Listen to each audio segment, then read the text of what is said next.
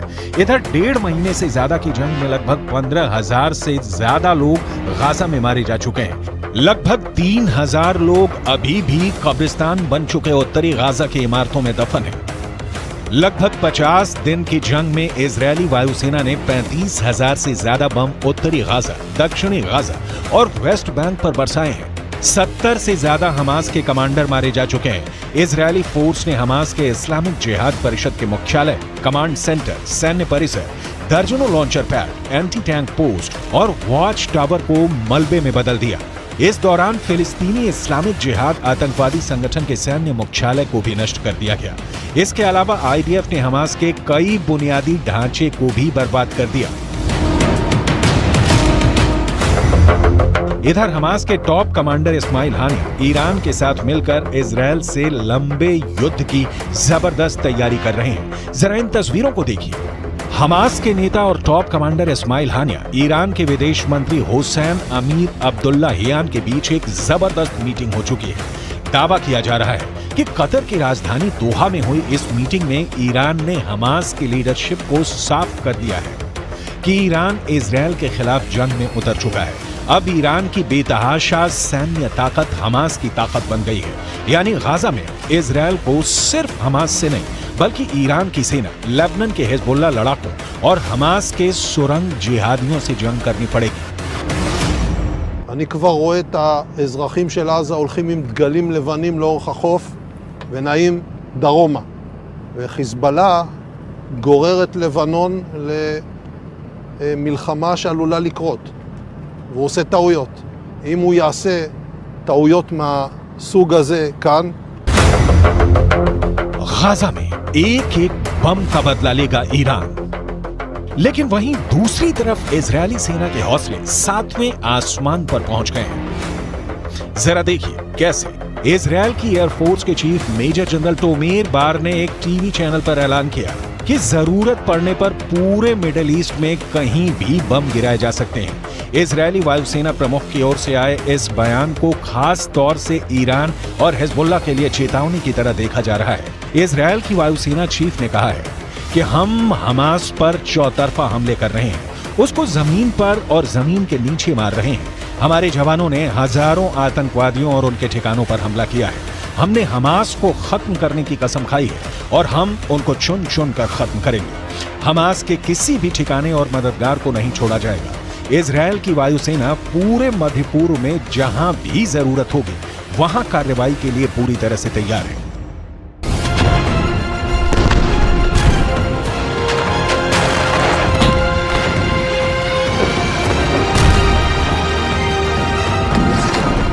אנחנו חודש כבר במלחמה, פוגעים מאוד מאוד קשה בחמאס, פוגעים בהנהגה של חמאס, פוגעים במפקדים, פוגעים במחבלים, הורסים לחמאס את התשתיות בעזה, ואנחנו גם כל הזמן במוכנות לאזורים אחרים. הבסיס הזה יודע להגיע. Hamas की मौजूदा सैन्य क्षमता को देखें तो उसके पास ज्यादातर ईरान के दिए हथियार हैं। इजरायल पर मौजूदा हमले में फज्र 3 और फज्र 5 रॉकेट का इस्तेमाल किया जा रहा है।